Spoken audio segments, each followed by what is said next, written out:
Uşaq xəstəxanasının yoluxucu xəstəliklər şöbəsi korpus olaraq nə vaxtdan fəaliyyət göstərir? 1957-ci ildən. Hazırda uşaqlar arasında hansı yoluxucu xəstəliklərə rast gəlinir? Ən çox rotavirus, adenovirus və sair kimi viruslar, o cümlədən bakterial səbəbli gastroenteritlər daha çox rast gəlinir. Hansı zərərləri var?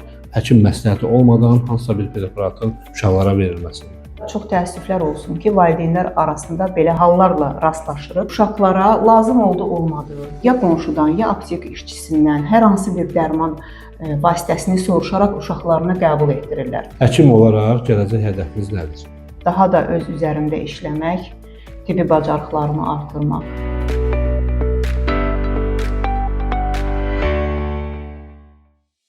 Hər vaxtınız xeyir əziz izləyicilər. Can həkimi verilişinin bu dəfəki buraxılışında uşaqlar arasında yayılan yoluxucu xəstəliklərdən danışacağıq. Qonağımız isə Sumqayıt Tibb Mərkəzinin tabeliyində fəaliyyət göstərən Uşaq Xəstəxanasının yoluxucu xəstəliklər şöbəsinin müdiri Günay xanım İskəndərovadır. Günay xanım, xoş gördük. Çox sağ olun Rami müəllim. Hər birinizi salamlayıram. Rami müəllim, sizin də yeni studiyanız mübarək olsun. Bu təklifi mənə etdiyiniz üçün sizə minnətdaram və gələcək işlərinizdə sizə uğurlar edirəm. Təşəkkür edirəm dəvətimizi qəbul edib gəldiyinizə görə. Uşaq Xəstəxanasının yoluxucu xəstəliklər şöbəsi ayrıca bir inzibati binada yerləşir. Korpus olaraq nə vaxtdan fəaliyyət göstərir? Sumqayıt Tibb Mərkəzinin nəzdində olan Sumqayıt Uşaq Xəstəxanasının yoluxucu şöbəsi 4 mərtəbəli binadır. 1957-ci ildən tikilibdir. Əvvəllər 120 çarpayılıq olub, sonradan islahatlar aparılaraq 50 çarpayıya endirilmişdir. Burada 120-yə qədər tibb personalı, yəni həkim, orta və kiçik tibb personalı fəaliyyət göstərir. 18 həkim infeksionistimiz var. Yoluxucu şöbə regional fəaliyyət göstərir. Tək bizə Sumqayıt əhalisi müraciət etmir. Ətraf zonalardan Xızı, Siyəzən, Quba, Qusar, Xaçmaz, Şamaxı, hətta Azərbaycanın digər rayonlarından da bizə müraciətlər olur.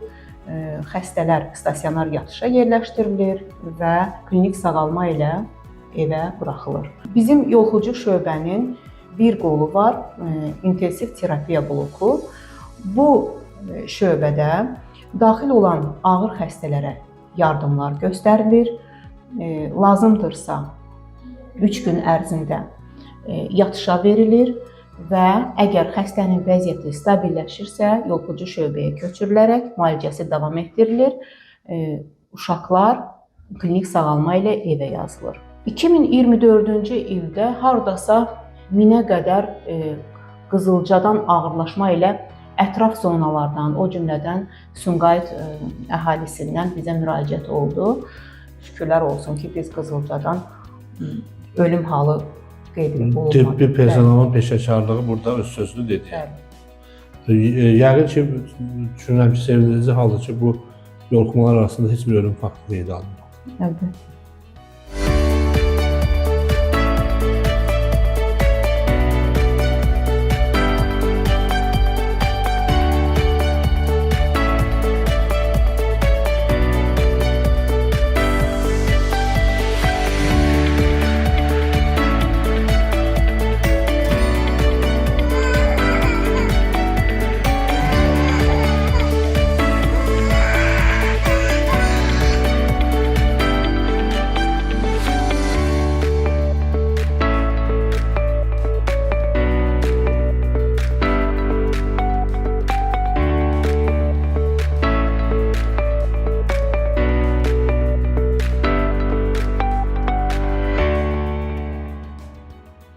Günay xanım, hazırda böyüklər və kiçiklər arasında rast gəlinən xəstəlik hansı xəstəlikdir və onunla necə mübarizə aparmaq olar? Ən çox rotavirus, adenovirus və sair kimi viruslar, o cümlədən bakterial səbəbli gastroenteritlər daha çox rast gəlinir. Uşaqlar arasında hərarətin yüksəlməsi, qusma, iştahsızlıq, qidadan imtina etmə, sutka ərzində 10 dəfəyədək, hətta 10 dəfədən artıq olaraq dərhal qopacaq şəkildə olan sulu nəcis ifrazı simptomları ilə özünü biruzə verir.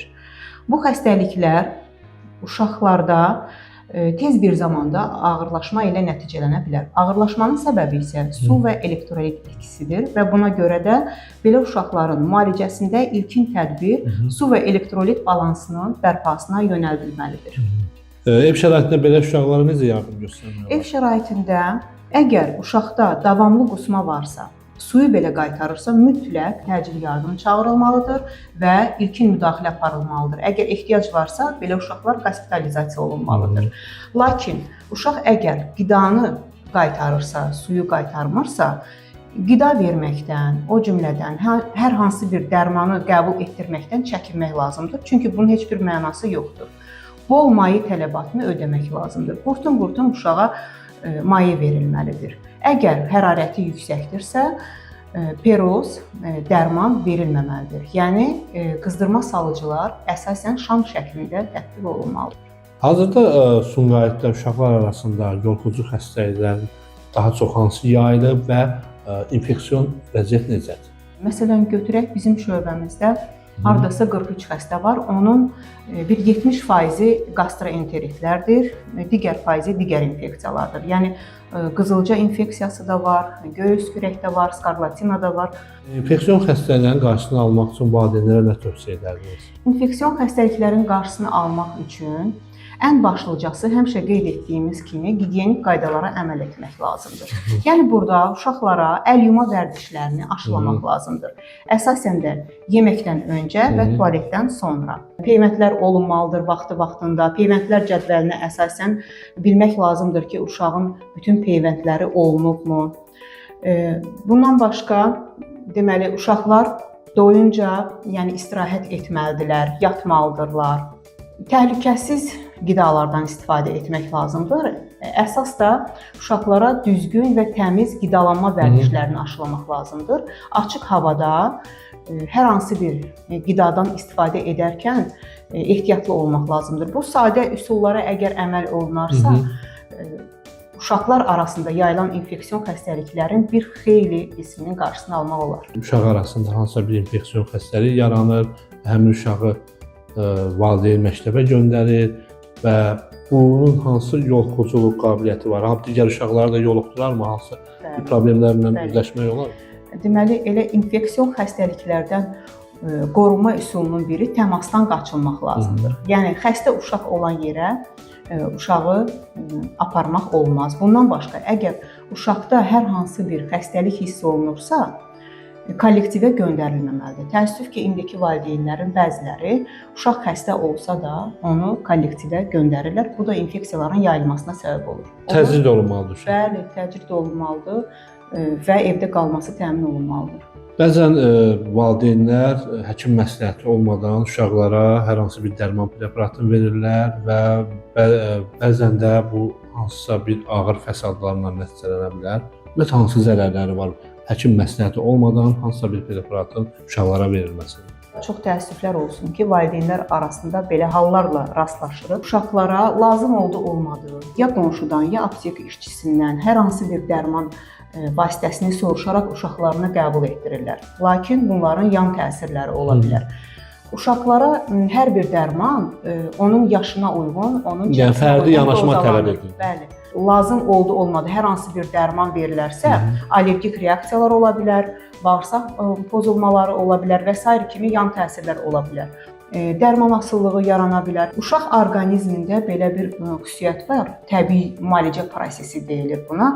Yəni ki, hər bir orqanizm özü infeksiyadan qorunma xüsusiyyətinə malikdir. Əgər lazım olmadı, dərman verilərsə, bu təbii müalicə prosesi pozula bilər. Gastroenteritlər zamanı, yəni qusma davamlı olursa, bəzən görürsən ki, valideyn metoklopramid aşırı dozada uşağa istifadə edir və bu metoklopramidin yan təsirləri var. Məsələn, ekstrapiramidal sistemdə pozğunluqlar verə bilər. Baş gicəllənmə, yuxululuq, oyanıqlıq, hipertenzion sindrom, hipotenziya və s. kimi simptomlarla, ağırlaşmalarla bizə müraciət edirlər. Odur ki, yəni həkim məsləhəti olmadan heç bir dərmanı qəbul etmək olmaz. Yəqin ki, valideynlər arasında həkimin müalicəsinə müdaxilə etmək hallarına da rast gəlir. Belə hallarla qarşılaşmısınız? Bəli, çox təəssüf ki, hal-hazırki dönəmdə də çox tez-tez rast gəlirik ki, valideynlər həkimin müalicə planına müdaxilə edir. Həkimin müalicə planı hər hansı bir xəstəliyin düzgün istiqamətdə müalicəsinə yönləndirilir. Bu müdaxilələr zamanı həkimin müalicə planı pozulur və bu uşaqlarda əlavə ağırlaşmalara səbəb olur. Hər bir xəstəliyin yan təsirləri var. Həkimlər bu yan təsirləri götürmək üçün dərmanlar təyin edirlər.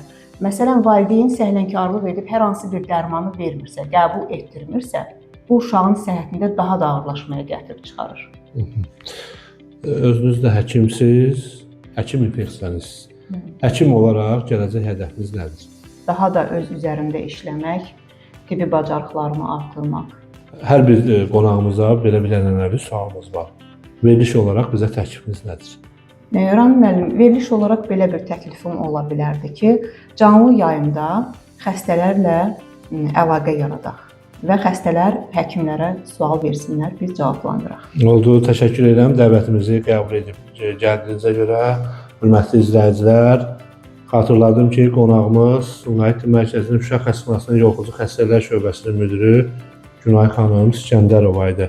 Əgər sizin də hər hansı bir suallarınız varsa, verilişimizin şərh bölməsində yaza bilərsiniz.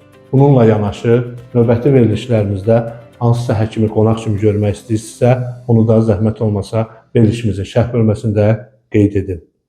Çalışın, sağlam olun.